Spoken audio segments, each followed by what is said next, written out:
Hello and welcome dear students, good afternoon everyone, जय हिंद। चलिए स्टार्ट करते हैं। आज स्टैटिस्टिक्स का दूसरा लेक्चर है। आई होप आपने कल का लेक्चर देखा होगा, उसमें मीन के बारे में हमने काफ़ी कुल स्टडी किया था। कल कुछ ऐसी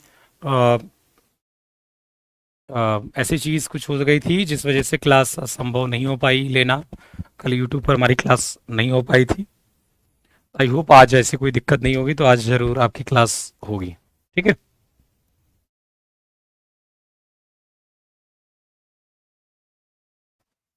चलिए फिर स्टार्ट करें आज के सेशन को। और यदि आप अ, ठीक है, चलिए फिर स्टार्ट करते हैं आज के सेशन को। आज हम पढ़ेंगे मीडियन और इन सब के बारे में। तो मीडियन की मैं बात करता हूं तो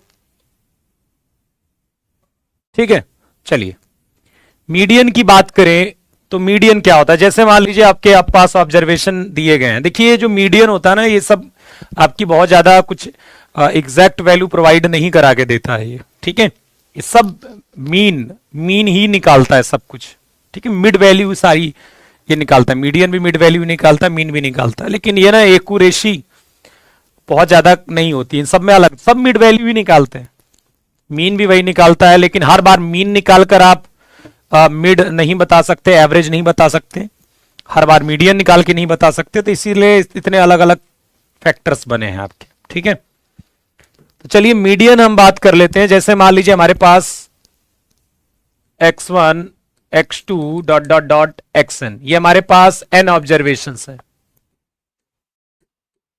ये हमारे पास क्या है, n ऑब्जर्वेशंस है, और इनका क्या निकालना है, मीडियन निकालना है, ठीक है। इनका क्या निकालना है, मीडियन निकालना है। x1 x2 dot dot dot xn, ये हमारे पास n ऑब्जर्वेशंस हैं, और इनका क्या निकालना है, मीडियन निकालना है, ठीक है। इनका क्या निकालना है, मीडियन निकालना है, ओके। तो अब इस पर डिपेंड ये करेगा, पहले आप इसको, आपको क्या करना है, इसको असेंडिंग या डिसेंडिंग में करना है। असेंडिंग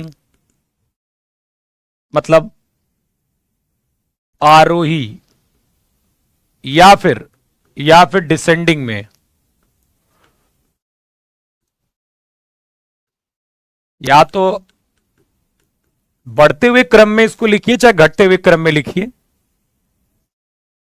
चाहे बढ़ते हुए क्रम में लिखिए, चाहे से घटते वाले क्रम में लिखिए। तो आपको असेंडिंग या डिसेंडिंग में आपको कन्वर्ट करना होगा पहले डेटा को, और उसके बाद हमें यह देखना, फर्स्ट काम यह करना है कि असेंडिंग या डिसेंडिंग में कन्वर्ट करना है। दूसरा, एन की वैल्यू देखनी है कि वो ऑड है कि इवन है। यदि एन ऑड है, एन विषम है, तो जो मीडियन होगा आपका, जो माध्यिका होगा वो क्या होगा, वो होगा आपका n+1/2th term, n+1/2th term, n+1/2th term, ठीक है। n+1/2वां पद, n+1/2वां पद, ठीक है। और यदि ये इवन है, यदि वो सम है, ठीक है, n यदि सम है, ठीक, यदि n आपका सम है, तो उस समय जो मीडियन होगा, जो माध्यिका होगी, वो दो टर्म का एवरेज होगा। n/2th टर्म होगा plus n/2 plus 1th term, और इसका एवरेज डिवाइडेड बाई 2 हो जाएगा। ये सब सेम है कि जब, जैसे कि मान लीजिए n यदि ऑड है तो आपका मीडियन जो होगा, जो मिडिल टर्म होगा वही मीडियन होगा। और n इवन होगा तो दो मिडिल टर्म होते थे, उन दोनों मिडिल टर्म का एवरेज निकाल देंगे, तो वो क्या आ जाएगा, मीडियन आ जाएगा। वो क्या आ जाएगा, मीडियन आ जाएगा। वो क्या आ जाएगा, मीडियन आ जाएगा, ठीक है। तो मुझे लगता है कि आप, ऐसे में कोई दिक्कत होगी नहीं यदि मैं आपसे कहूं कि फाइंड मीडियन ऑफ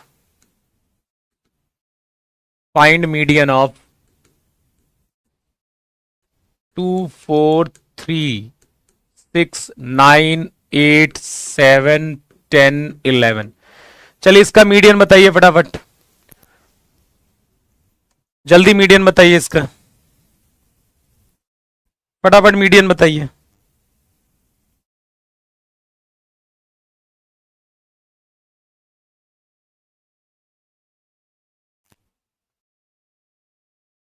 मीडियन बताइए जल्दी से।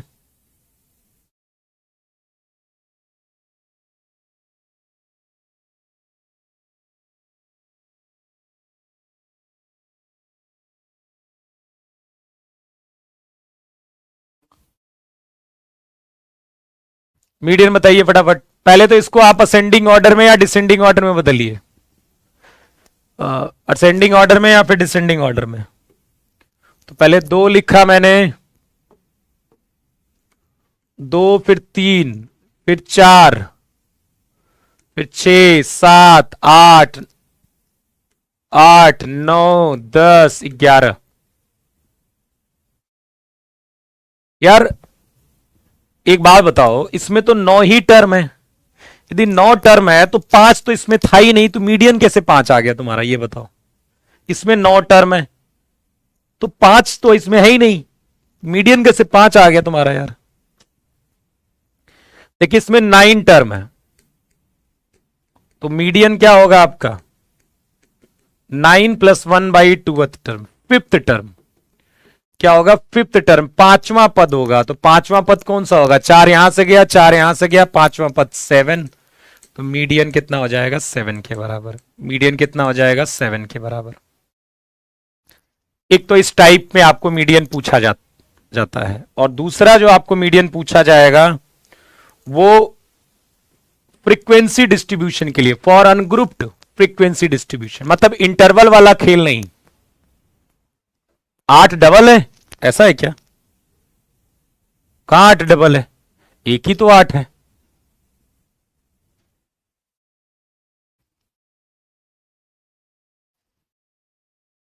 अब फॉर अनग्रुप्ड फ्रीक्वेंसी डिस्ट्रीब्यूशन, जब आपको एक्सआई दिया गया है और एफ आई दिया गया है, जब एक्सआई दिया गया है और एफ आई दिया गया है, जब आपको एक्सआई और एफ आई दिए गए हों, बेटा इसमें पता है एक अजीब सी चीज मुझे देखने को मिली है इस वाले टॉपिक में। अभी तक जो मैंने पढ़ा है, मैंने जितनी बुक्स पढ़ी हैं उनमें यह लिखा हुआ है कि n/2 से जस्ट बड़ा होना चाहिए। कम्युलेटिव फ्रीक्वेंसी निकालेंगे, इसमें संचयी 12 बार था, एक निकालेंगे हम कम्युलेटिव फ्रीक्वेंसी। ठीक है सर, अगर नंबर रिपीट हो गया तब क्या करेंगे, नंबर रिपीट हो गया तो उसको भी काउंटिंग में रखेंगे हम, उसे भी एक नंबर तो काउंट करेंगे ही ना बेटा। नंबर रिपीट हो गया तब भी काउंटिंग में रखेंगे। ठीक है, तो कुमुलेटिव फ्रीक्वेंसी निकालते हैं हम, एक संचयी बारंबार था। तो देखो इसमें एक दिक्कत जो मुझे नजर आती है कि जो मैंने पढ़ा है उसमें यह लिखता है कि n/2 से जस्ट बड़ा होना चाहिए, पर जो एनसीईआरटी में लिखा हुआ है वो कुछ पिछला वाला ही कॉन्सेप्ट लिखा हुआ है। अब एनसीईआरटी की बात माने तो ऐसे कई क्वेश्चंस आपके एग्जाम में आए हुए हैं जिसके आंसर नहीं आएंगे उससे, एनसीईआरटी की बात माने तो, और यदि बाकी बुक्स की बात माने तो आएंगे। अब ये बड़ी अजीब सी चीज है कि ऐसा कैसे हो गया, क्योंकि बाकी बुक्स में जनरली मैं हमेशा n/2 से जस्ट ग्रेटर देन इसी कॉन्सेप्ट से बताते आया हूं, लेकिन एनसीईआरटी में मैंने देखा तो वहां पर कुछ और लिखा हुआ है। अब ये थोड़ा सा अजीब सी चीज है कि आखिरकार ऐसा क्या है। ठीक है, यदि कोई, मैं इस पर थोड़ा सा भी मैं अभी, क्योंकि अभी मैंने लेटेस्ट में एनसीईआरटी में देखा तो कुछ और लिखा हुआ, तो मैं इस पर थोड़ा सा भी चर्चा करूंगा कि अभी मैं आपको बता दे रहा हूं, पर इस पर मैं अभी 2-3 दिनों, 1-2 दिनों बाद मैं इस पर लोगों से चर्चाएं करूंगा कि आखिरकार कहां पर क्या है इसमें प्रॉब्लम, आखिरकार इसमें समस्या का विषय क्या है। क्या मैं गलत कुछ सोच रहा हूं एनसीईआरटी को, कि एनसीईआरटी में कुछ दिक्कत है, या फिर एनसीईआरटी भी सही है, मैं भी सही हूं, कुछ और कहानी है इस पर, उस पर थोड़ा सा हम इस पर विचार करेंगे। फिलहाल जो मैंने पढ़ा मैं उस पर बता दे रहा हूं। ठीक है, एनसीईआरटी में पिछला वाला इस्तेमाल करता है। जब हम एनसीईआरटी को पढ़ते हैं तो मुझे लॉजिकली एनसीईआरटी सही लगती है, लेकिन उससे मेरा आंसर नहीं आता, फिर वो समस्या हो जाती है। लॉजिकली मुझे वो सही लगती है, एक और प्रॉब्लम है कि एक और इसमें समस्या जो मुझे नजर आई है वो ये है कि एक तो मीडियन जो होता है वो एग्जैक्ट वैल्यू नहीं दे पाता, ये इसीलिए में खराबी है इन सब में कि कोई एग्जैक्ट वैल्यू ऐसे भी नहीं देते हैं। ये मतलब आप ये मीडियन हुआ, मीडियन हुआ, ये कोई एग्जैक्ट मिड वैल्यू नहीं प्रोवाइड करा पाते आपको। तो जो मैं पढ़ा है मैंने उसी से मैं आपको बता दे रहा हूं। अब इस पर मैं थोड़ा चर्चा करूंगा कि आखिरकार क्या मैं गलत समझ रहा हूं दोनों को, क्या मैंने गलत समझा है दोनों को, क्या मैं n/2 और जो एनसीईआरटी में दिखा है मैं दोनों एक ही चीजें हैं, क्या मेरे दिमाग में कुछ ये आ रहा है कि ये दोनों चीजें अलग हैं? एक तो ये बन सकता है, या फिर एक बन सकता है कि दोनों सही हैं, कुछ और कहानी है इस पर। ठीक है, तो मैं इस पर आपको बताऊंगा। फिलहाल अभी तक जो मैं यही करते आया हूं कि n/2 से जस्ट ग्रेटर देन हम लेते हैं। ठीक है, चलिए मैं बात कर लेता हूं कि करते क्या है। जैसे xi आपको गिवन है, मैं एक क्वेश्चन से आपको समझाता हूं। जैसे ये वाला क्वेश्चन है, आपको ये 11, 13, 15, 18, 21, 23, 30, 40 और 50 ये xi है और ये आपकी fi है, मतलब ये फ्रीक्वेंसी दी है। जो y है वो फ्रीक्वेंसी है, ये आपकी फ्रीक्वेंसी है, कहने का मतलब है वो कितनी है 8, 10, 11, 16, 20, 25, 15, 9 और 6। ठीक है, ओके।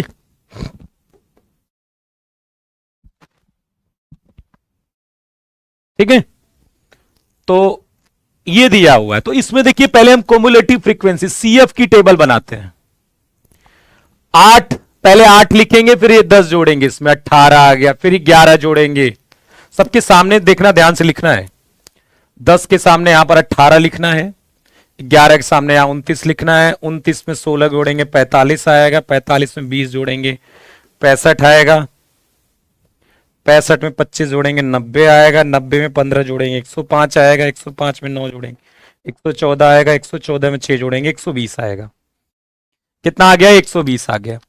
अब 120/2 यदि हम करते हैं 60, अब 60 से जस्ट ग्रेटर देन कौन सी कम्युलेटिव फ्रीक्वेंसी नजर आ रही है? 60 से जस्ट ग्रेटर देन कौन किसके सामने है, थोड़ा देख लेते हैं। ये 8, ये 11 के सामने। 60 से जस्ट ग्रेटर देन 65 है, इसके सामने कौन है यार? ये तो सीक्वेंस थोड़ा गड़बड़ हो गया। 11, 18 के सामने ये है 1 2 3 4 5, 1 2 3 4 5, तो ये आपकी मीडियन होगी 21। ये क्या होगी? मीडियन होगी 21। मतलब आपने 60 निकाला और 60 से जस्ट ग्रेटर देन कौन सी कम्युलेटिव फ्रीक्वेंसी नजर आ रही है? तो वो 65 है। ठीक है, वो क्या है? 65 है। तो 65 के सामने वाला आपको भैया एक्स है, ये फ्रीक्वेंसी है, 20 नहीं लेना है भाई। ऑब्जर्वेशन तो 21 है ना, इसका मतलब है 21 20 बार आया है, 21 20 बार आया है। इस पर्टिकुलर क्वेश्चन में यदि हम एनसीईआरटी को भी देखेंगे तब भी 21 ही आंसर आएगा, लेकिन कुछ क्वेश्चन में समस्या हो जाती है। अच्छा, इसका मतलब बात आप समझिए, ये 8 का मतलब है कि ये 11 8 बार आया है। ठीक है, 13 10 बार आया है, कहने का मतलब। मैं कहूं आपसे कि आप 26वां नंबर बताइए क्या आया है, तो आप क्या बताओगे? 26वां नंबर बेटा कम्युलेटिव फ्रीक्वेंसी इसी में से लेनी है। 26वां नंबर कौन सा आएगा? 11 आएगा कि 13 आएगा कि 15 आएगा, ये बताइए 26वां। और 27वां क्या आएगा? देखिए 8 11 है, 10 ही है, तो 18वां तो 13 आएगा और 18वां 13 आएगा बेटा, 18वां 13 आएगा, क्योंकि 11 8 है। ये जो 11 है वो कितनी बार है? ये 8 बार है, और ये 13 10 बार है। ये जो 13 है वो कितनी बार है? ये 10 बार है। तो 18वां जो भी आएगा वो 13 आएगा, 19वां जो शुरू होगा वो 15 शुरू हो जाएगा, तो 15 आएगा आपका, 15 आएगा। 11 जो है मतलब 29 तक आपका 15 आएगा, 19 से लेकर 29 तक, 19 से 29 तक 11 नंबर है, और वो कितना आएगा? 15 आएगा। ये कहने का मतलब है। तो अभी फिलहाल n/2 से जस्ट ग्रेटर देन करिए, यदि मुझे कुछ ऐसा लगेगा कुछ इंटरेस्टिंग चीज तो मैं इस पर बताऊंगा आपको। फिलहाल n/2 से जस्ट ग्रेटर देन आप लीजिए। समझ में आ गया ना ये कि n/2 से just greater than cumulative frequency जो होगी उसके सामने वाला जो x होगा यहां पर वही आपका आपका ये मीडियन होगा। ठीक है,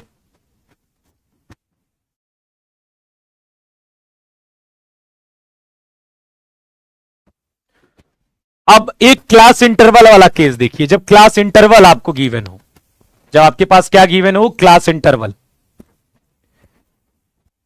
जब आपके पास n/2 से just greater than, cumulative frequency कैसे मिलती है, 8 में 8 लिखा, 8 में 10 जोड़ा, फिर 18 में 11 जोड़ा, 29 में 16 जोड़ा, ऐसे जोड़ते गए, लास्ट में 120 आ गया। ये जो 120 आता है ना, वही इस फ्रीक्वेंसी को जोड़कर भी वही आता है। जो लास्ट में 120 आएगा इसको भी जोड़ के देखिए, 120 ही आएगा। एक तो तुम लोग ना 10th भी नहीं पढ़े हो, 10th में ये सब है, 10वीं भी नहीं पढ़ा है तुमने।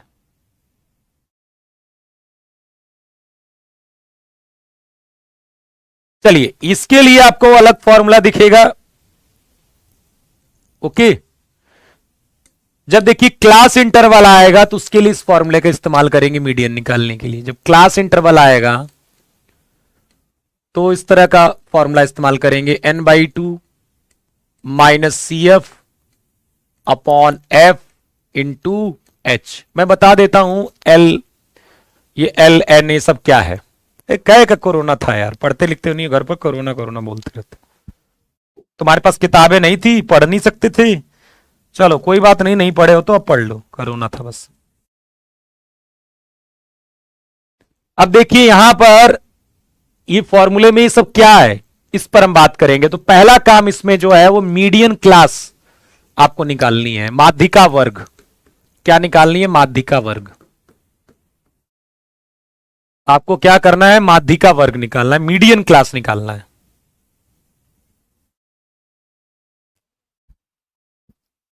ठीक है, माध्यिका वर्ग निकालना है बेटा, पहला काम माध्यिका वर्ग निकालना है। एच जो होता है वो मैं बता देता हूं, क्लास इंटरवल के बीच में जो लेंथ होती है, देखो 10-10 का अंतर है ना, 10-10 का अंतर है। ठीक है, तो वो क्या होगा, एच तो आपका 10 होगा। अब देखिए आपको मैं बता देता हूं क्या क्या करना है। देखो ये इंटरवल दिया है, ये आपको फ्रीक्वेंसी दी गई है, और ये CF पहले से ही मैंने रखा हुआ है, जोड़ घटाना क्या करना, पहले से ही देखो सब कुछ जोड़ के रखा गया है, 5 8। अच्छा ये आपको नहीं मिलेगा एग्जाम में, ठीक है, ये मेरे पास है जो जोड़ के रखा हुआ है। ठीक है, तो ऐसे मिला होगा, 5 लिखा होगा, 5 में 3 जोड़ा होगा, 8 आया होगा, 8 में 4 जोड़ा होगा, 12 आया होगा, 12 में 3 जोड़ा होगा, 15 आया होगा, 15, 18 आया होगा, 18 में 4 जोड़ा होगा, 22 आया होगा, 22 में 7 29, 29 में 9 38, 38 में 7 45, 45 में 8 53, ऐसे हुआ है वो। तो अब इसमें क्या करना है आपको, n/2 निकालना है। n कितना है, यही 53, 53/2। 53/2 कितना आएगा बेटा, 26 पॉइंट। क्या गलत है अश्वनी शर्मा जी, बताइए क्या गलत है फॉर्मूला, हाँ क्या गलत है, अश्वनी शर्मा जी बताएंगे क्या गलत है फॉर्मूले में, क्या है, 26.5, 26.5।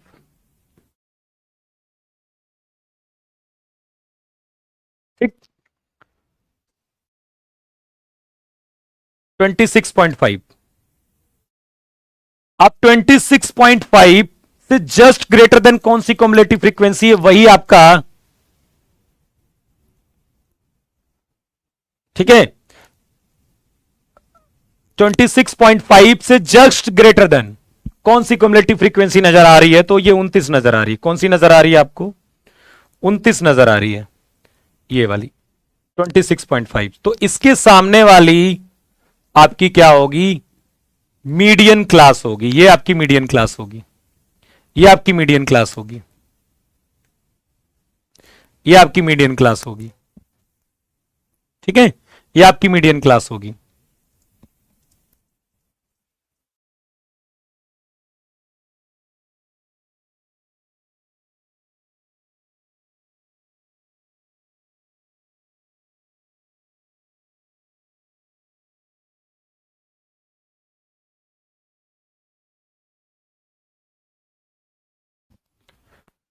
ठीक है, तो ये आपकी क्या हो जाएगी, मीडियन क्लास हो जाएगी। तो अब बताइए कि मैं बता देता हूं, एल जो होगी इसकी लोअर लिमिट होगी, एल जो होगी इसकी लोअर लिमिट होगी, लोअर लिमिट मतलब 60, लोअर लिमिट मतलब 60। एन बाई टू आपने देख लिया क्या है, सी एफ जो होगा वो इसके पहले वाला होगा, सी एफ इसके पहले वाला वो कितना है 22, सी एफ इसके पहले वाला सी एफ होगा, ठीक है। और फ्रीक्वेंसी क्या होगी, मीडियन के सामने ये वाली फ्रीक्वेंसी, ये आपकी फ्रीक्वेंसी होगी, ये आपका एफ का मान होगा, एफ का मान कितना हो जाएगा 7। चलिए कैलकुलेट करके बताइए, चलिए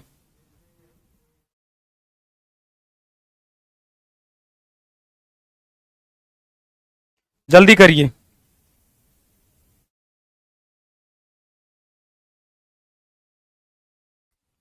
तो अश्विनी शर्मा जी आपने कहां पढ़ लिया बेटा, ये वेदिका, वेदिका जी भी बोल रही हैं, कहीं पढ़ा है क्या ये सब फॉर्मूला प्लस सी एफ होगा? देखो जब तक तुम्हें फुल कॉन्फिडेंस ना हो ना तो किसी को गलत नहीं बोलते हैं, ठीक है। जब आपको पता ना हो ये बात कि आ रही है फुल कॉन्फिडेंस, तब तक आप किसी को तुरंत ऐसे नहीं बोलना सर तुम गलत हो, तुम गलत हो, ऐसे नहीं बोलते। आप शायद लगा लीजिए उसमें एक, सर शायद लगता है, शायद आप माइंड प्लस होगा, ये अच्छा लगता है। फुल कॉन्फिडेंस हो तो ठीक है, नहीं तो फिर नहीं करना चाहिए। ओके, तो मैंने कहा कि 26.5 होगा, इससे जस्ट ग्रेटर देन कौन सी क्युमुलेटिव फ्रीक्वेंसी होगी, तो वो 29 वाली होगी, ठीक है। चलिए इसको कैलकुलेट करिए, जो जो बात मैंने बताया उसको सोचिए क्या क्या बताया।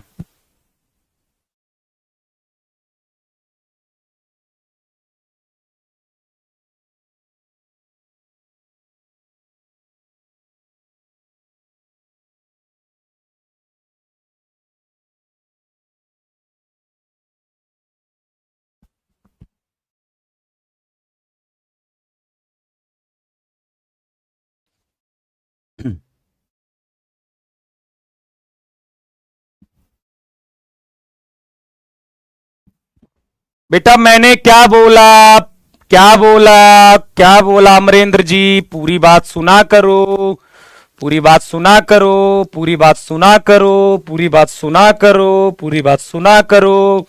जब मैं यहां पर 60 लिखने जा रहा था मैंने बोला था कि 60 क्या है, 60 क्या है, 60 क्या है, मैंने मीडियन क्लास, मैंने कहा था सबसे इंपॉर्टेंट क्या है, मीडियन क्लास होती है, सबसे इंपॉर्टेंट क्या है, मीडियन क्लास आपको निकालना है, उसी के बाद ये सब चीजें निकाल पाओगे, लेकिन ध्यान से सुनते नहीं हो।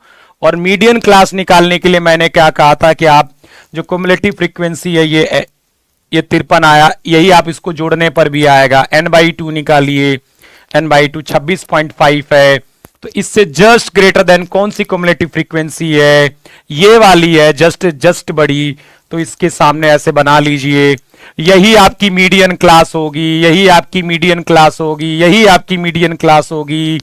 और एल जो होता है वो मीडियन क्लास की लोअर लिमिट होती है, एल क्या होता है, एल क्या होता है, मीडियन क्लास की लोअर लिमिट होती है। ध्यान से सुनते नहीं हो, चैट करते रहते हो।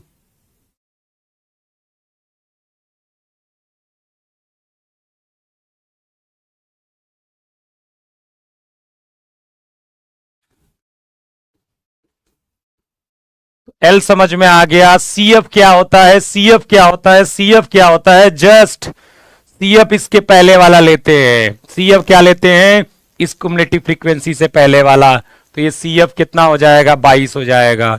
एच क्या होता है, एच क्या होता है, इनके बीच में जो ये अंतर होता है सब में, वो सब में सेम होगा, वो एच है जो कि 10 के बराबर है। एफ क्या होता है, एफ क्या होता है, ये जो मीडियन क्लास चूज करी है उसकी फ्रीक्वेंसी होती है, उसकी फ्रीक्वेंसी होती है। अब बताइए आंसर कितना आ गया, 66.43 के साथ शायद आंसर आना चाहिए, 66.43,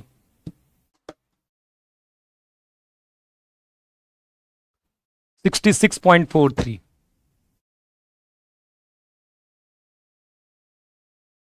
नहीं बेटा इसमें n बाई 2 ही यूज करते हैं, इस वाले में n बाई 2 से just greater than, n by 2 से जस्ट ग्रेटर देन, पूरा कैलकुलेट करके बताइए। 66.43 के आसपास आंसर आएगा।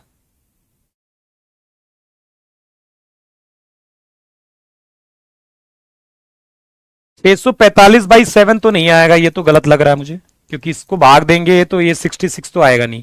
वो जो 400 कुछ बता रहा था वो शायद सही हो सकता है। 15 कैसे आ रहा है यार, कौन सी कैलकुलेशन करते हो।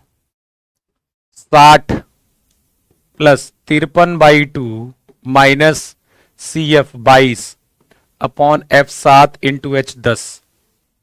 60 से ज्यादा ही आएगा, 15 कैसे आ जाएगा, हे भगवान। 60 में ये कुछ न कुछ ऐड हो रहा है ना, 15 कैसे आ जाएगा आंसर यार।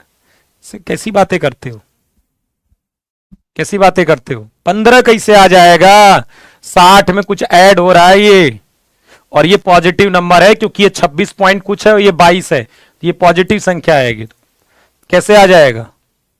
चलिए आ गया समझ में क्या करना है ना। ये क्युमुलेटिव, ये जब इंटरवल करके आएगा तो समझ जाओ, समझ गए कि नहीं, इंटरवल करके आएगा तो समझ गए। चलो एक और कर लोगे क्या, एक और कर लो, चलो चलो इसको कर लो आप, इसको आप कर लो, बताओ इसका आंसर सब लोग।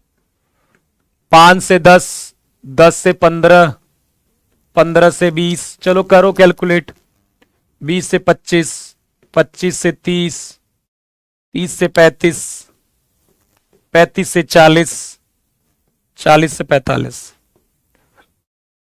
5 फ्रीक्वेंसी, 5 6 15 10, 5 4 2 2।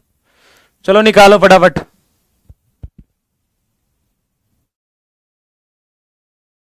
चलिए फटाफट निकालिए।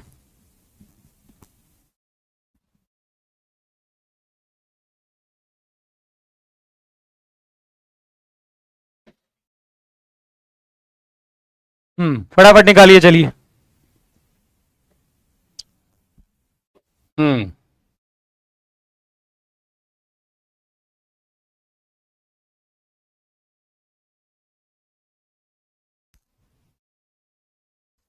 चलो करो कैलकुलेशन एक बार, और इसमें अप्लाई करिए एक बार। क्या है,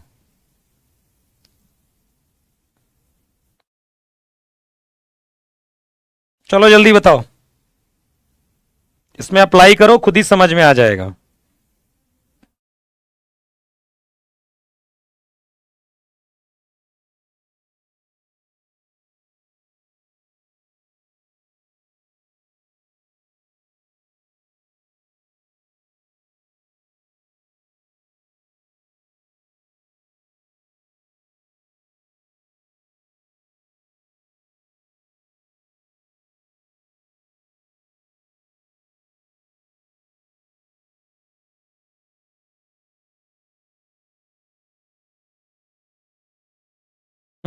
चलो भाई कैलकुलेट करो।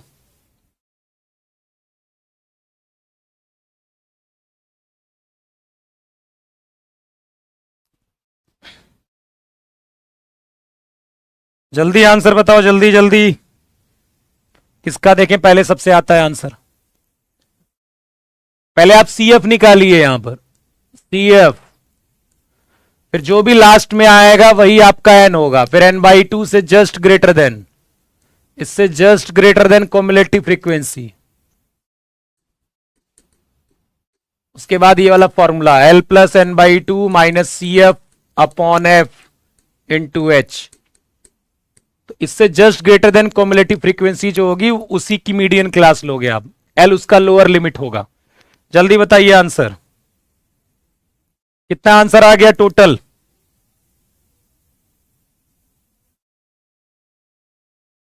टोटल आंसर जल्दी बताइए। 19.5 मोहम्मद नईम जी। 19/2 दो लोगों का आ गया, 24 आ रहा है किसी का। मैथ्स बेटा बहुत कठिन आ रही है, जेई मेंस का पेपर देकर आओ तो मैथ्स बहुत टफ आती है, वैसे भी मैथ्स बहुत टफ आ रही है। मैथ्स जेई वई में भी और एनडीए में भी बहुत टफ आ रही है, इतनी टफ आ रही है कि आप स्कोर हो ही नहीं रहे बच्चों के इस समय, ज्यादा नंबर ही नहीं पाते मैथ्स में।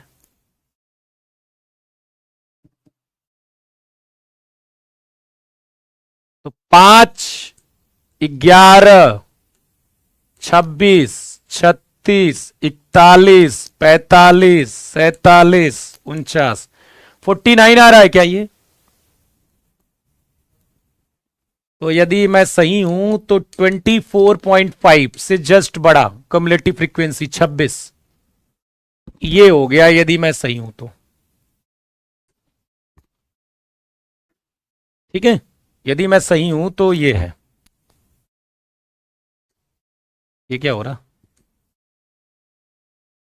ऐसा भी होता है क्या कुछ? क्या मैं सही हूं तो एल हो गया 15, इसी की लोअर लिमिट हो गई। एल कितना हो गया 15, n/2 तो पता ही है ये होगा। क्या मैं सही हूं? तो CF क्या हो जाएगा इसके पहले वाला, CF क्या हो जाएगा इसके पहले वाला 11। H कितना हो जाएगा, 5-5 का अंतर है, सब में 5-5 का अंतर है, सब में 5-5 का अंतर है, सब में 5-5 का अंतर है, सब में 5-5 का अंतर है, तो वही H है। इसलिए बोल रहा हूं, नहीं तो फिर 2 मिनट बाद पूछेगा H क्या है, कोई ना कोई आकर। CF हो गया, L हो गया, F क्या होगा, F क्या होगा, जो मीडियन क्लास है, जो मीडियन क्लास है, जो मीडियन क्लास है उसकी फ्रीक्वेंसी, जो मीडियन क्लास है उसकी फ्रीक्वेंसी 15।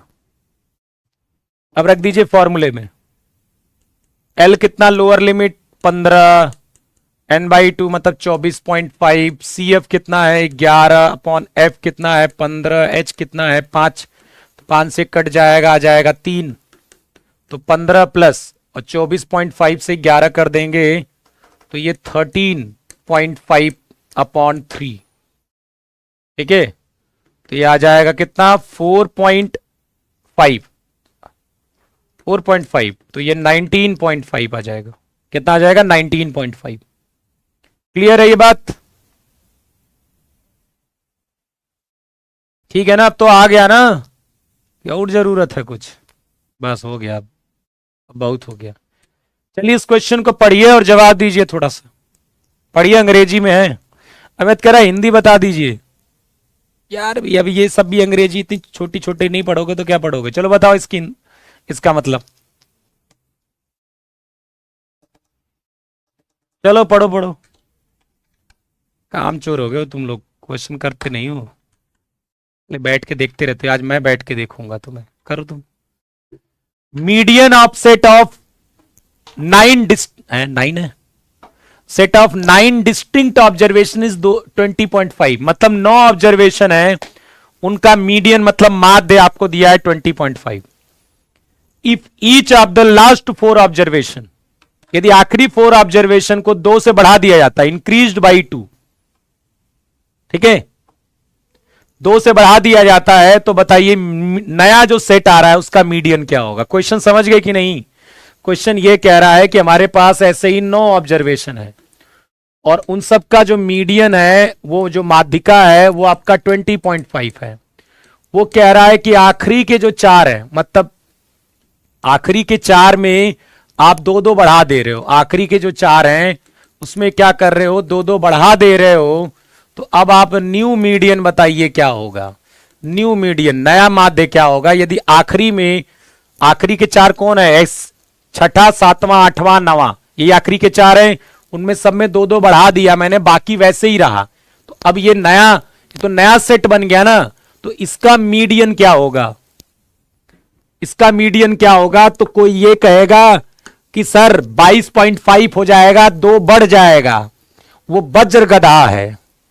वो कौन है? वो वज्र गधा है, क्योंकि उसने क्या किया, ये वही वाली बात हो गई, मैंने कहा देखो चाय बनाना तो चीनी डालना, अब उसने क्या किया, बस उसने ये पता है कि सर ने चीनी डालने के लिए बोला था, अब वो दाल भी बना रहा है ना घर में, तो उसमें भी चीनी डाल दे रहा है, क्योंकि उसे फर्क नहीं पड़ता, उसे बस पता है कि बस डालना है। उसने क्या किया कि उसने इस्तेमाल कर लिया मीन वाला कॉन्सेप्ट। तुमने क्या किया है? मीन वाला कॉन्सेप्ट इस्तेमाल कर लिया है, क्योंकि मीन में 2 गुना हो जाता है, तो मीडियन से ये मनगढ़ंत, तुम्हारे दिमाग में मनगढ़ंत कहानी बन गई कि यार मीडियन में 2 ऐड हो जाएगा। ऐसे ही मनगढ़ंत कहानियों से आप एग्जाम में क्वेश्चंस का आंसर देकर आते हो, इसीलिए भर भर के निगेटिव जाते हो, भर भर के एकदम खूब खूब मस्त वाला निगेटिव जाते हो, एकदम 25 गलत, 30 गलत, 40 गलत, इसीलिए क्योंकि तुम्हें यह नहीं समझना है कि मीडियन में क्या कोई ऐसा कॉन्सेप्ट है क्या कि 2 बढ़ जाता है, नहीं बढ़ जाता है तो 2 कैसे बढ़ा दिया, कैसे बढ़ा दिया तुमने 2? पहली बात। दूसरी बात, तुम्हें यह समझने की जरूरत है कि मीडियन में केवल यदि 9 टर्म है, यदि 9 टर्म्स हैं इसमें, तो जो मीडियन होगा वो कौन सा टर्म होगा? 9 + 1/2 होगा, मतलब पांचवा टर्म। और पांचवा टर्म तो बदला ही नहीं, बाकी टर्मों को कुछ भी लिखो, इससे क्या लेना देना, इससे क्या लेना देना भैया? भाई मेरा पांचवा टर्म तो नहीं बदला ना, पांचवा टर्म तो वही है ना, आपने तो आखिरी के 4 में जोड़ा है ना। तो x5 जो पांचवा टर्म है वो तो x5 ही रहा, तो बाकियों को अब क्या फर्क पड़ता है? एक बात बताइए, मैं यहां पर ये मान लीजिए मैं टर्म्स लिख रहा हूं, यहां पर मैंने 5 लिख दिया, मैं इन चारों को कुछ भी चेंज कर दूं, इन चारों को मैं कुछ भी चेंज कर दूं, मेरा मीडियन तो 5 ही आएगा, मेरा मीडियन तो 5 ही आएगा, मेरा मीडियन तो 5 ही आएगा, मेरा मीडियन तो 5 ही आएगा। आज प्रोबेबिलिटी की डीपीपी मैं आपको दूंगा, प्रोबेबिलिटी की डीपीपी। भाई यदि 9 टर्म है तो मिडिल टर्म तो आपका कौन सा होगा? ये चलो 6 कर लेता हूं मैं, तुम 5 समझ लो। तो मीडियन कौन सा होगा? 9 + 1/2 मतलब 5th टर्म, और 5th टर्म मेरा 6 है, तो बाकियों को मैं क्या बदल देता हूं यहां पर, यहां क्या बदल देता हूं? मेरी मीडियन पर कोई फर्क नहीं पड़ेगा, मेरी मीडियन पर कोई फर्क नहीं पड़ेगा, मेरी मीडियन पर कोई फर्क नहीं पड़ेगा। जान पक्का है कि आपको 2 ऐड करके ऑप्शन जरूर दिया होता पेपर में, और तुम लगा के चले आते कई लोग। मनगढ़ंत कहानियां, किसी का कॉन्सेप्ट किसी में भिड़ा दो, ये होता दिमाग ना लगाने का नतीजा। चलिए आते हैं, हार्मोनिक मीन, हरात्मक माध्य, ये सब तो पढ़ के रखो, तो बताने की जरूरत है नहीं, है तो आप सीक्वेंस सीरीज में पढ़ के रखे हो, तो ये आप तो सीक्वेंस सीरीज से ही पढ़ लीजिएगा। अब हम बात कर लेते हैं मोड के बारे में, बहुलक के बारे में, बहुलक के बारे में थोड़ा सा पढ़ लीजिए। किसी भी ऑब्जर्वेशन में जो सबसे ज्यादा बार मुझे दिखता है, सबसे ज्यादा बार ऑब्जर्वेशन दिखता है, सबसे ज्यादा बार ऑब्जर्वेशन दिखता है, वो मोड होता है। किसी भी ऑब्जर्वेशन में जो सबसे ज्यादा बार मुझे दिखेगा, इसमें अधिक बारंबारता के संगत चर के मान को बहुलक कहते हैं, जो सबसे ज्यादा बार दिखेगा। तो इसमें भी 3 टाइप की क्वेश्चंस होंगे, एक जैसे ऑब्जर्वेशन दिया होगा x1 x2 x3 तब, एक xi fi दिया होगा तब, और एक इंटरवल दिया होगा तब। 3 तरीके से मोड यहां पर भी हम पढ़ेंगे, ठीक है। तो देखिए मान लीजिए जैसे दिया गया है 2 4 4 4 6 8 10 4 4 dot dot dot dot dot dot नहीं करना है, 4 4 9। इसमें मैंने कहा मोड निकालिए, मोड निकालिए, तो क्या बताओगे आप?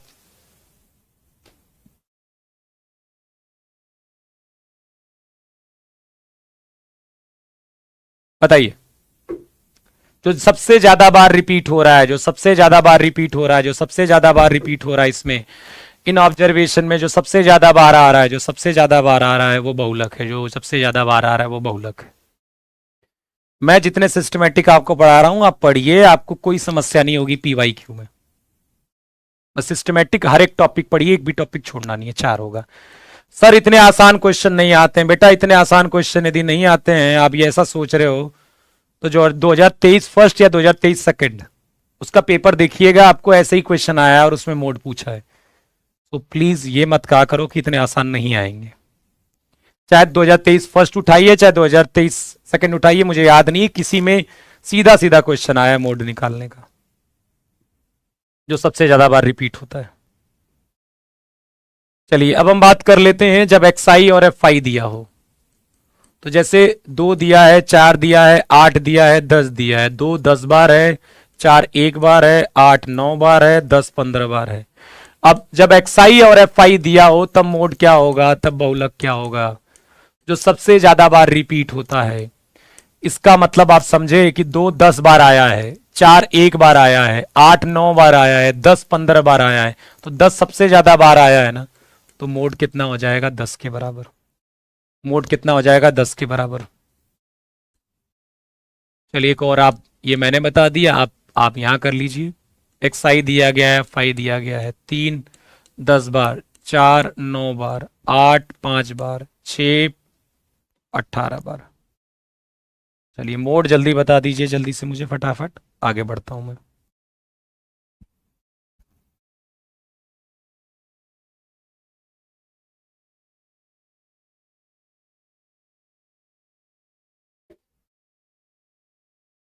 बताइए जल्दी से, 6 आएगा क्योंकि 6 कितनी बार आया है, 18 बार आया है।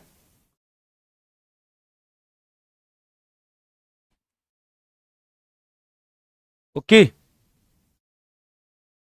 अब अब केस देखिए जहां पर इंटरवल्स गिवन हो, इस तरह के 0 से 10, 10 से 20, 20 से 30। तीसरा केस इंटरवल वाला, इसमें भी मोड आ सकता है, 30 से 40, 40 से 50। एक चीज याद रखिएगा, कई बार ऐसे केसेस होते हैं कि स्टैटिस्टिक्स भी आपका बहुत समय बचा देती है, इसके क्वेश्चंस भी बहुत छोटे छोटे आ जाते हैं। कई बार पेपर में जनरली ये काम क्या माना जाता है कि ये बड़ी होती है, लेकिन ऐसा नहीं है। कई बार ऐसा होगा कि इसमें बहुत छोटे छोटे क्वेश्चंस आ जाते हैं और आपका समय बचा देंगे। मेरा विश्वास करिए, मैं आपको एकदम सच बात बता रहा हूं, 40-50 क्वेश्चन ऐसे जरूर पेपर में होते हैं जो आपका समय बचा देंगे, जिनको आपको कोई जरूरत नहीं है, वो आसान आते ही हैं, लेकिन वो तभी आप कर पाओगे जब सारे चैप्टर, सारे कॉन्सेप्ट आप बहुत अच्छे से पढ़े होगे तब, नहीं तो नहीं कर पाओगे। तुम क्या पढ़ के जाते हो, 5 चैप्टर, क्योंकि यूट्यूब पर देख लेते हो, इन 5 चैप्टर से सिलेक्शन पक्का, इनको पढ़ लिया तो सिलेक्शन पक्का। अब होता क्या है पेपर में यार, उससे मान लो टफ क्वेश्चन आ गया, तो बस बैठ गए, बैठ गए। आप जब तक खुद समझदार नहीं बनोगे ना, तब तक आपको कोई भी कुछ भी बताएगा मानते रहोगे। आप खुद समझदार बनिए, ठीक है? खुद थोड़ा दिमाग इस्तेमाल करिए, बजाय कि केवल सामने वाले की बातें सुनिए, ठीक है?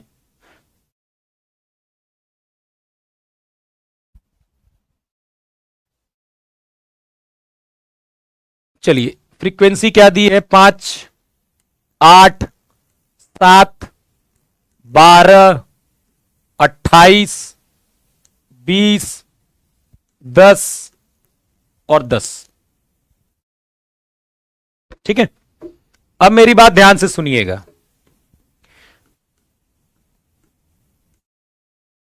जैसे जब इंटरवल दिया था किसमें, मीडियन निकालने के लिए, तो एक चीज हम निकालते थे, मीडियन क्लास। क्या निकालते थे, मीडियन क्लास। क्या निकालते थे, मीडियन क्लास। क्या निकालते थे, मीडियन क्लास। कब, जब क्लास इंटरवल दिया होता था, जब क्लास इंटरवल दिया होता था, जब क्लास इंटरवल दिया होता था और मीडियन निकालना था, तो उस केस में एक फॉर्मूला था और उस केस में मीडियन क्लास निकालते थे। यहां पर भी एक फॉर्मूला।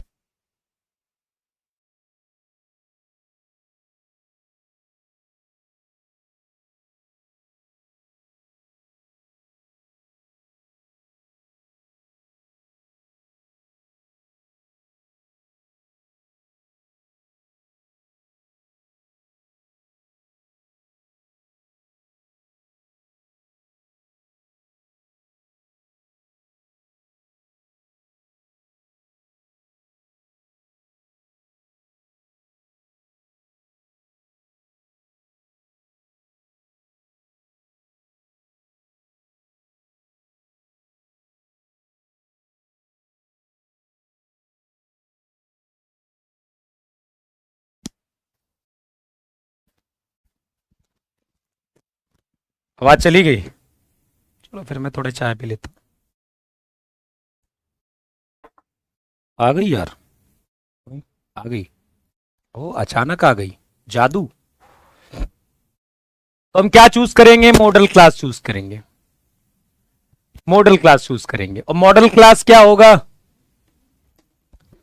मॉडल क्लास चूज करेंगे क्या होगा, मान लो कभी माइक ऑन हो और मुझे पता हो कि माइक ऑन नहीं और मैं गाना गा रहा हूं, मजा आ जाएगा तुम्हें तो फिर, है, सुन लोगे फिर तो तुम, ठीक है?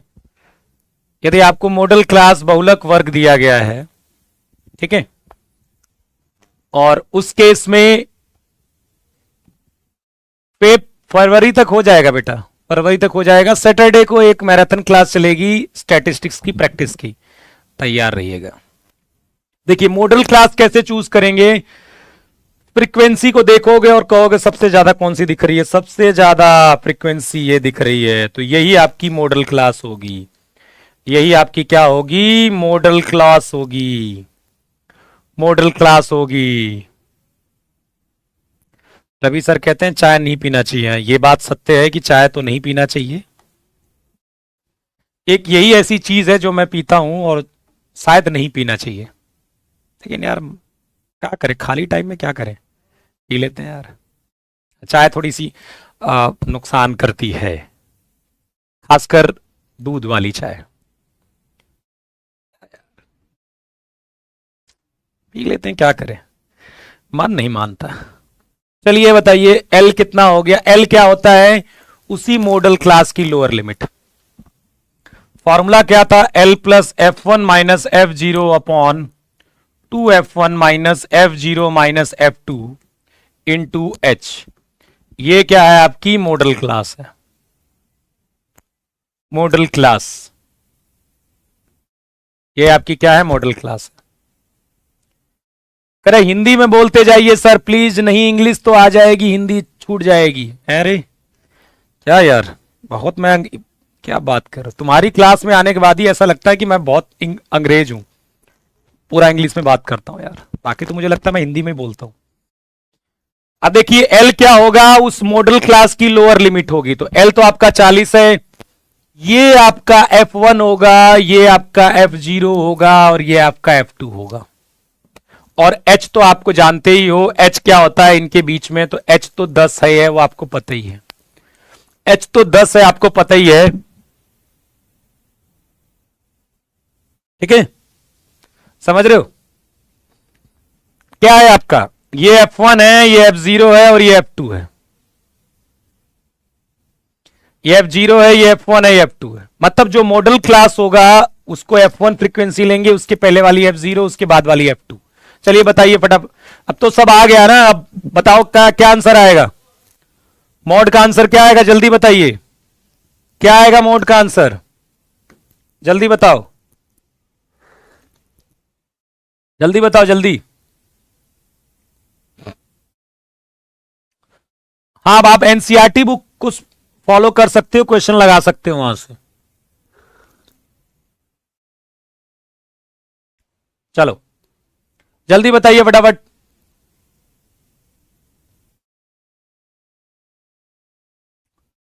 सब पता है आपको, एल क्या है, 40 है, F1 F0 F2 सब पता चल गया। आंसर बताइए फटाफट, 28 आंसर आ रहा है।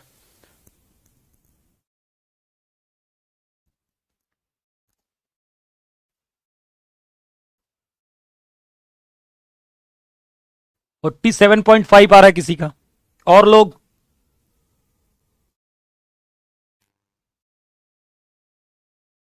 कह रहा सर आप बीएचयू के अलावा कहीं और पढ़े होते तो इंग्लिश में ही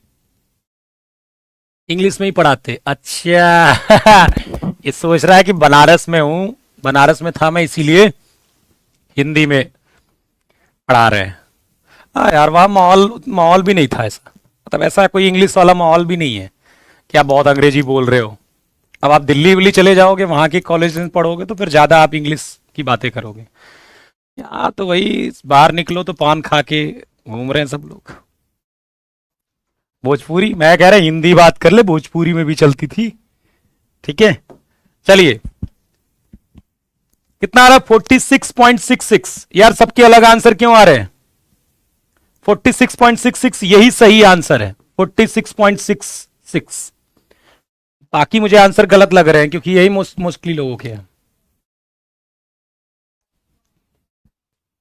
2f1 minus F0 minus F2, यही फॉर्मूला है भैया, क्या परेशान हो।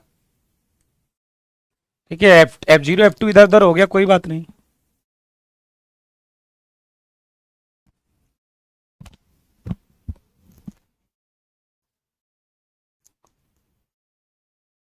चलिए आ गया भाई कि नहीं आ गया, ये बताओ।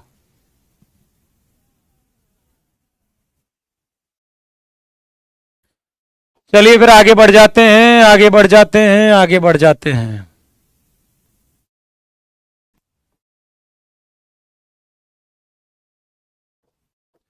Relation between mean median mode, mean median mode, mode equal to 3 median minus 2 mean, ये फॉर्मूला होता है 3 मीडियन माइनस 2 मीन। ये फॉर्मूला आपको याद रखना है। जो बहुलक क्या होता है, बहुलक 3 इंटू माध्यिका माइनस 2 इंटू माध्य।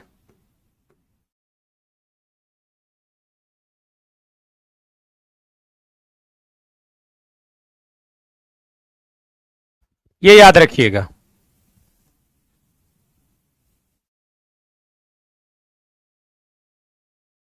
बेटा तुम यार, अब तुम ये बताओ, रख के तुम सॉल्व नहीं करना चाहते और तुम ये कहते हो कि मैं सॉल्व कर दूं, यार ये कितनी गलत बात है। अब आंसर लाइए, आप वैल्यू नहीं डाल सकते क्या यार? क्या यार, वैल्यू तो डालो कम से कम। चलिए कुछ आपको चीजें बस ऐसे ही नोट याद रखनी है। सिमेट्रिक डिस्ट्रीब्यूशन में मीन मीडियन मोड बराबर होता है, याद रखिएगा। सिमेट्रिक डिस्ट्रीब्यूशन में मीन मीडियन मोड बराबर होता है। बस स्टेटमेंट याद रखिए। एक सिमेट्रिक डिस्ट्रीब्यूशन, सममित वितरण, मतलब जितना इधर जिस टाइप से देखो यहां पर डिस्ट्रीब्यूशन हुआ है उतना ही ऐसे भी हुआ है, ज्यादा इसमें दिमाग नहीं लगाना है। मीन मीडियन मोड बराबर होते हैं सिमेट्रिक डिस्ट्रीब्यूशन में, ये स्टेटमेंट को आपको याद रख लेना है, ठीक है। सिमेट्रिक डिस्ट्रीब्यूशन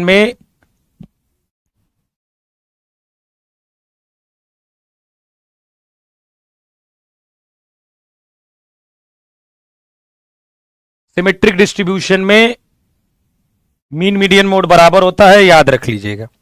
और बाकी ये देख लो आप, एक पॉजिटिव स्क्यू होता है, एक निगेटिव स्क्यू होता है, ठीक है। पॉजिटिव स्क्यू डिस्ट्रीब्यूशन, सिमेट्रिक सममित वितरण,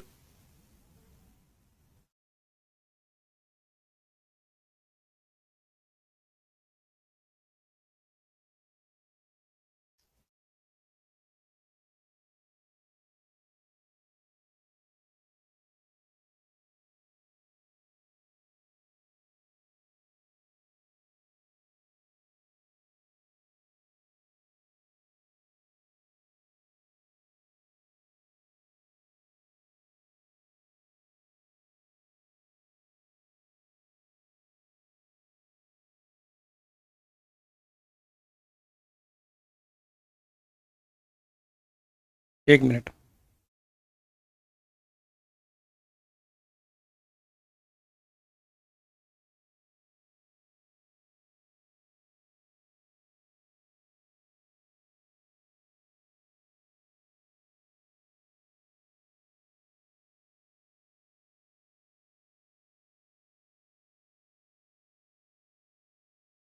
हाँ, पॉजिटिव स्क्यू डिस्ट्रीब्यूशन में क्या होता है, मीन। इस केस में क्या होता है, मीन जो होता है, मीन वो मीडियन से बड़ा होगा, बस इसको याद रखिएगा। मीन जो होगा वो मीडियन से बड़ा होगा और मीडियन जो होगा वो मोड से बड़ा होता है, ठीक है। तो ऐसा कुछ होता है इसमें, ठीक। और जो निगेटिव स्क्यू होता है, यहां पर लिखा नहीं है शायद, निगेटिव स्क्यू डिस्ट्रीब्यूशन में यदि निगेटिव है तो उल्टा हो जाता है। निगेटिव स्क्यू डिस्ट्रीब्यूशन है तो उस केस में क्या होता है,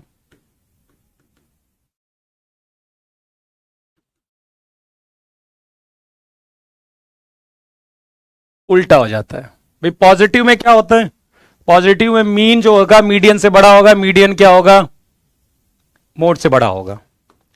और यहां पर क्या होगा, निगेटिव स्क्यू में मीन जो होगा लेस देन मीडियन होगा और मीडियन जो होगा लेस देन मोड होगा, ठीक है। इसको याद रखना है स्टेटमेंट में, ज्यादा दिमाग नहीं लगाना, सीधा सीधा स्टेटमेंट आएगा, इस पर ज्यादा रिसर्च नहीं करनी है आपको, ठीक है। सीधा सीधा स्टेटमेंट आएगा। अब हमारा जो मेन उद्देश्य है उस पर हम बात कर लेते हैं, वो है रेंज निकालने को। रेंज मेजर्ड ऑफ डिस्पर्शन में, ठीक है, विचलन जो हम पढ़ेंगे उसमें पहला जो टॉपिक पढ़ेंगे वो रेंज पढ़ेंगे। रेंज क्या होता है, maximum value minus minimum value. जो भी डेटा दिया होगा उसमें जो मैक्सिमम वैल्यू होगी माइनस मिनिमम वैल्यू होगी, वही क्या होती है, रेंज होती है। जो मैक्सिमम वैल्यू होगी और मिनिमम वैल्यू होगी उनका माइनस वही क्या होगा, रेंज होगा। मैक्सिमम वैल्यू मिनिमम वैल्यू का जो अंतर होगा वही क्या होगा, रेंज होगा। ठीक है, maximum value minus minimum value वही क्या हो जाएगा, रेंज हो जाएगा आपका। तो जैसे मैं कहता हूं कि 2 3 4 6 8 10, इसका आपको रेंज निकालना है, इसका रेंज निकालना है, तो मैक्सिमम वैल्यू में से मिनिमम वैल्यू माइनस कर दीजिए। ठीक है, मैक्सिमम वैल्यू से मिनिमम वैल्यू माइनस कर दीजिए, मैक्सिमम वैल्यू से मिनिमम वैल्यू माइनस कर दीजिए। मैक्सिमम वैल्यू 10 है और सबसे कम क्या है, 2 है, तो इनको माइनस कर दीजिए। वो कितना आ जाएगा, 8 आ जाएगा। कितना आ जाएगा, 8 आ जाएगा।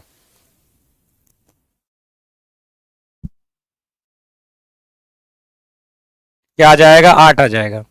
बेटा बाकी लोगों का आ रहा है, आप प्लस माइनस में आपको घटा जोड़ के बताऊं, आप क्या चाह रहे हो, मैं आपको भाग दे के बताऊं, आप क्या चाह रहे हो, यहां पर एल की वैल्यू मैं 40 रखूं और F1 कितना है, 28, F0 कितना है, 12, 2F1 28 माइनस F0 कितना है, 12, F2 कितना है, 20 और H कितना है, H कितना है, 10, H कितना है, 10।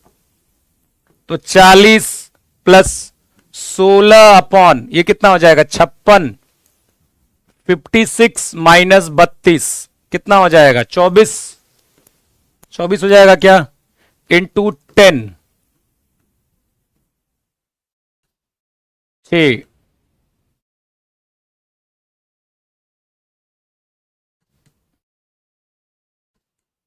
20/3, तो 20/3 हो जाएगा 6.6।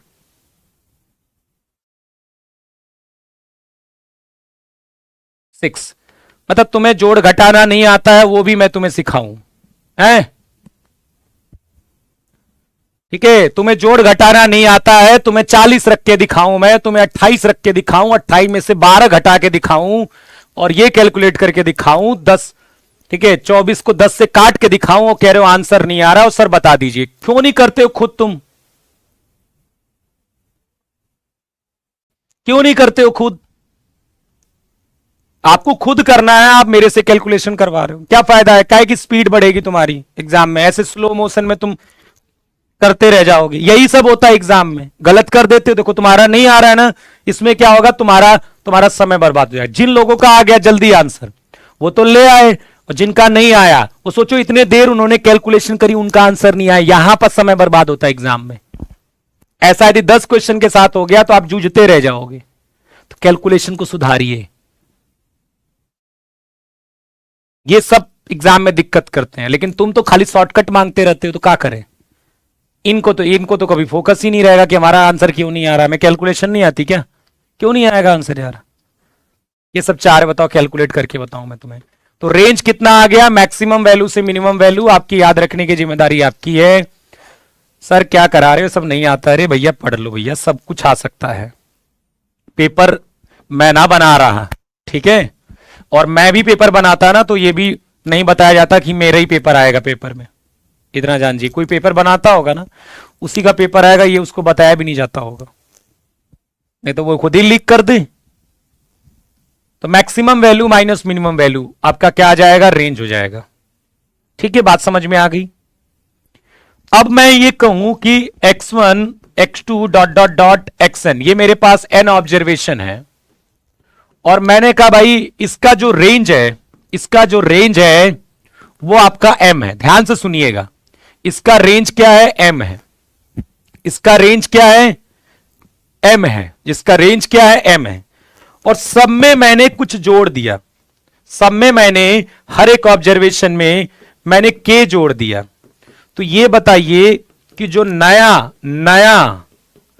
जो न्यू रेंज आएगा वो क्या आएगा, न्यू रेंज क्या आएगा, न्यू रेंज क्या आएगा, न्यू रेंज क्या आएगा, न्यू रेंज क्या आएगा।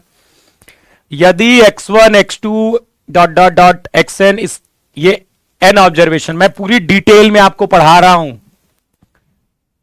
पूरे स्टैटिस्टिक्स के लेक्चर अटेंड कर लोगे, अच्छे से समझ लोगे, तो PYQ इत्मीनान से प्रेम से सॉल्व होगा तुम्हारा एकदम, क्योंकि हर एक चीज छोटी से छोटी बड़ी सी बड़ी मैं आपको पढ़ाऊंगा।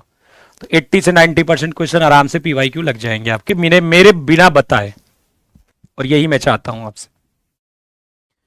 कहोगे फिर देखो के ऐड हो जाएगा, फिर के नहीं होगा ऐड, नहीं होगा ऐड, नहीं होगा ऐड, नहीं होगा ऐड, नहीं होगा ऐड, कोई चेंज नहीं होगा, कोई चेंज नहीं होगा।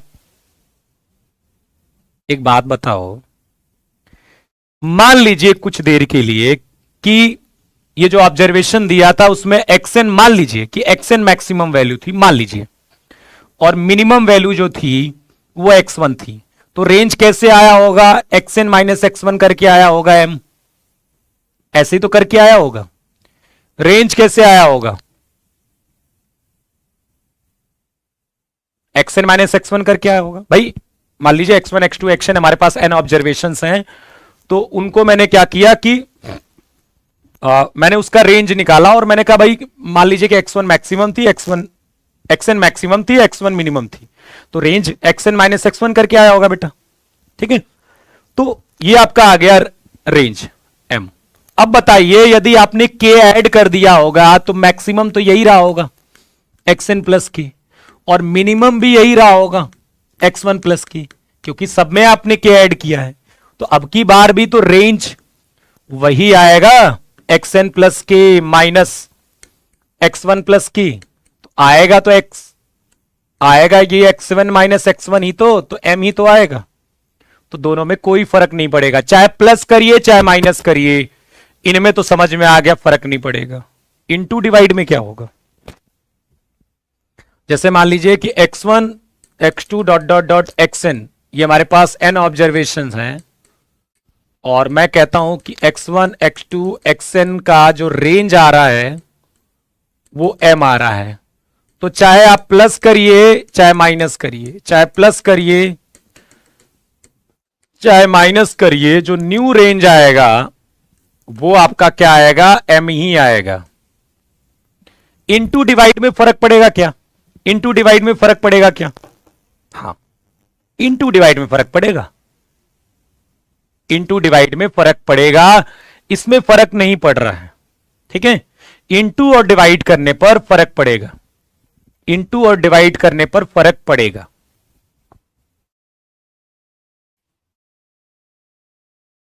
ठीक है। इनटू डिवाइड कर कर फर्क पड़ेगा, ऑब्वियसली फर्क पड़ेगा ना।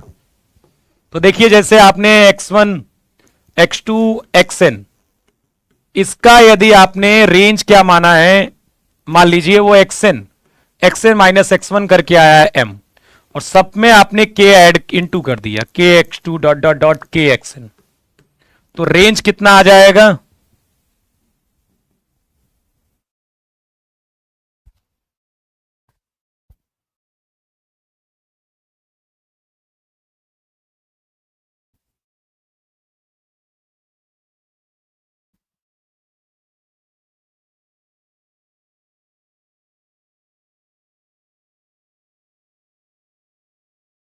अच्छा ये सोचिए कि मान लीजिए कि मैंने निगेटिव से मल्टीप्लाई कर दिया, जैसे मान लीजिए 1 2 3 4 5, इसका रेंज मेरा 4 आया, रेंज कितना आया? 4 आया।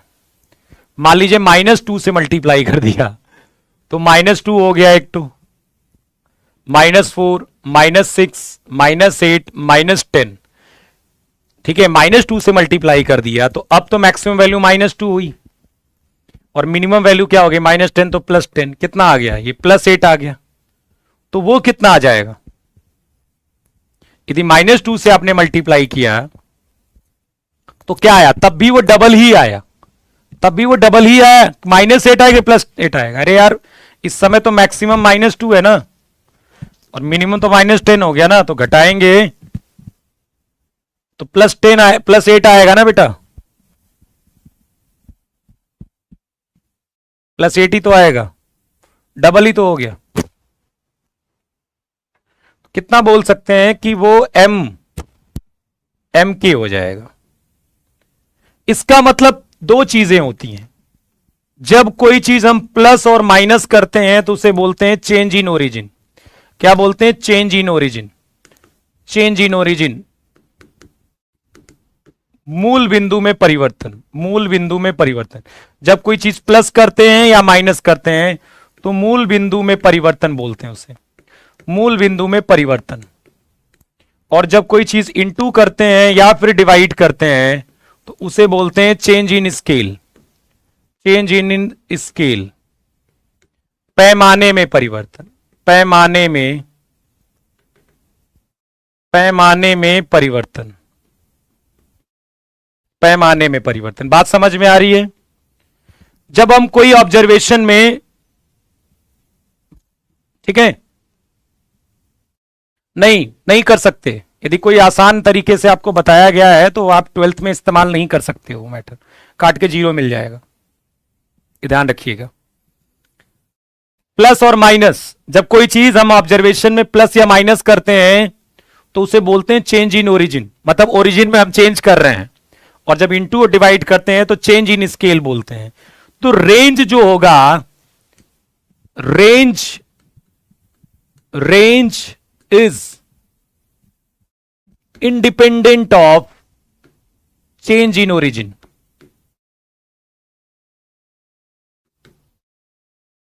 But not of scale. ठीक है, मतलब जो परास है वो मूल बिंदु के परिवर्तन से स्वतंत्र है। मतलब आप कुछ प्लस करते हो और ऑब्जर्वेशन में तो फिर उसको रेंज पर कोई फर्क नहीं पड़ेगा।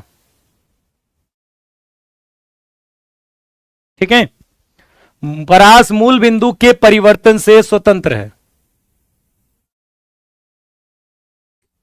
कि परिवर्तन से क्या है, स्वतंत्र है, परिवर्तन से स्वतंत्र है, परंतु पैमाने के परिवर्तन से नहीं, पैमाने के परिवर्तन से नहीं, वहां से स्वतंत्र नहीं है यदि चेंज इन स्केल करते हैं, क्योंकि वहां से ये स्वतंत्र नहीं है। मतलब यदि हम कुछ प्लस और माइनस करते हैं तो रेंज तो कोई फर्क नहीं पड़ेगा। सर ये लिखा हुआ नहीं आया, मतलब समझा नहीं, सक्षम गुप्ता जी क्या कहना चाहते हो? Range is independent of change in origin but not of scale. मतलब जो रेंज है उसको यदि हम ऑब्जर्वेशन में कुछ प्लस कर दें, कुछ माइनस कर दें तो रेंज पर कोई फर्क नहीं पड़ेगा। तो इसलिए चेंज इन ओरिजिन से वो इंडिपेंडेंट है, बट स्केल के चेंज से नहीं है। पर स्केल में जब इनटू और डिवाइड करेंगे तब वो उसे फर्क पड़ेगा, उस केस में फर्क पड़ेगा उसे।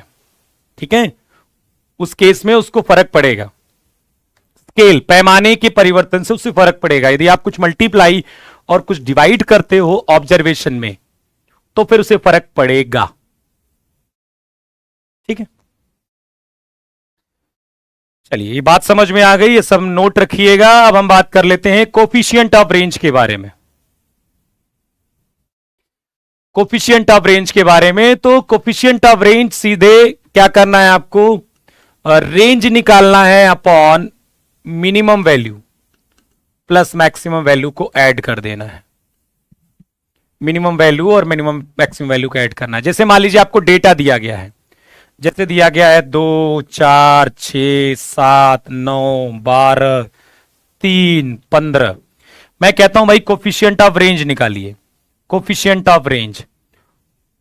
ठीक है, तो आपको क्या करना है, पहले रेंज निकालना है, जो भी रेंज आएगा अपॉन मिनिमम वैल्यू जो होगी और मैक्सिमम वैल्यू। इसी बात को आप ऐसे लिखते हो कि भाई रेंज कैसे मिलता है, मैक्सिमम माइनस मिनिमम और नीचे मैक्सिमम प्लस मिनिमम। तो ये बात वही है, बात वही है। तो इस तरह से ज्यादा आसान है याद करना, इस तरह से ये वाला ज्यादा आसान है याद करना कि range upon minimum to maximum होगा, और रेंज क्या होगा, मैक्सिमम से मिनिमम माइनस। इस तरह से ज्यादा आसान है, तो आप निकाल सकते हो। यदि कोफिशिएंट ऑफ रेंज आता है तो 15 तो मैक्सिमम लग रहा है और 2 आपका मिनिमम लग रहा है, और 15 प्लस 2 13/17, 13/17, 13/17 ये कोफिशिएंट ऑफ रेंज आ जाएगा।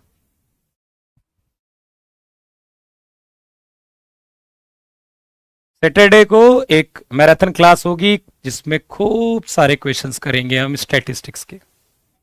ठीक है, स्टैटिस्टिक्स कल या परसों तक खत्म हो जाएगा। फिर क्या शुरू करने बताना, सब तो खत्म हो गया इधर वाले, अब कैलकुलस ही तो बचा, इसके बाद सब खत्म हो जाएगा ना। कैलकुलस केवल बचेगा।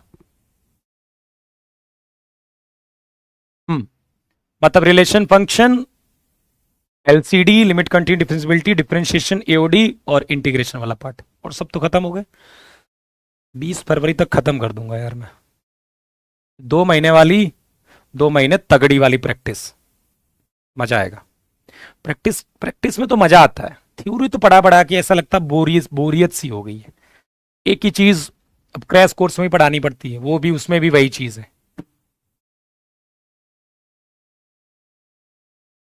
कैलकुलेशन अच्छा प्रैक्टिस से होता है बेटा, और कोई जड़ी बूटी से नहीं होता है या मोटिवेशनल लेक्चर से नहीं होता है। कोनिक सेक्शन आखिरी में, कोनिक सेक्शन आखिरी में, कोनिक सेक्शन आखिरी में, सबसे आखिरी में। कोनिक सेक्शन और हाइट एंड डिस्टेंस सबसे आखिरी में।